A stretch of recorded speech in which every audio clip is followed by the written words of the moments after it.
Hey friends, today we're going to talk about 4 easy steps to networking success. So I have a question for you. Regardless of your years of experience or what industry you're in, what do you think is the number one job search strategy? If you said networking, you would be correct. Research shows that only 30% of available jobs are actually publicly posted. That means that 70% of available jobs are in what we would call the hidden job market. And how you find those jobs is through networking, right? So research also shows that when people were polled, people who got jobs, 80% of those people found their job through networking.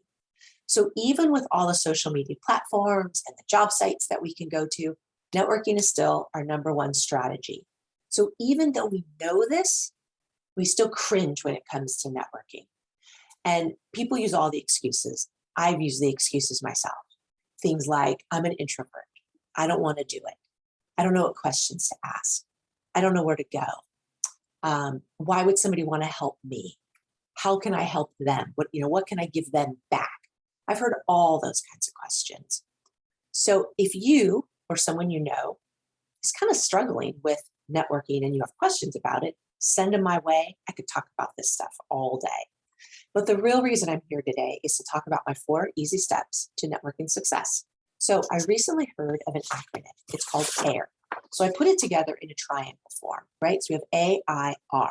So the A stands for advice. So when you're networking, you're simply asking for advice. You're asking questions like, how did you get your foot in the door?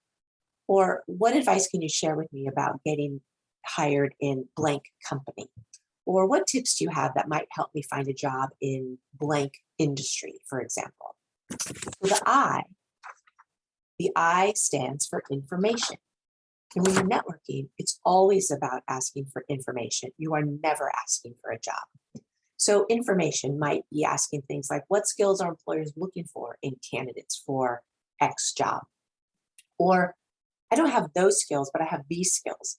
What's the best way that I can bridge these two together to make myself competitive for this particular job?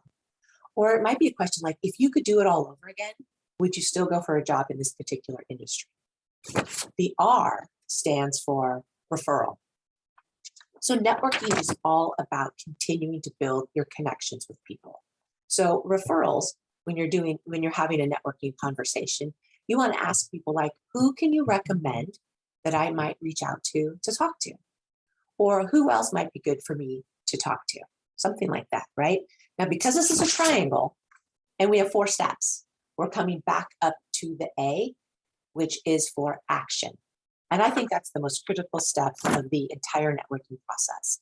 Because if you don't take action on the advice, the information, or the referrals that people gave you, you aren't getting yourself anywhere further than where you are at this moment.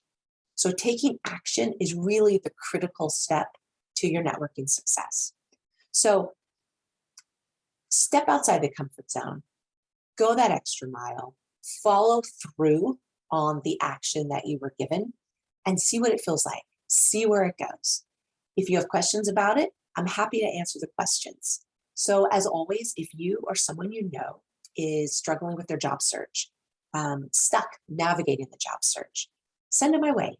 You can send me a direct message on Facebook. You can also reach out to me at my email, which is jillgerardcoaching@gmail.com. So that's Jill Gerard, Gerrard, coaching@gmail.com. And as always, until next time, have a happy day.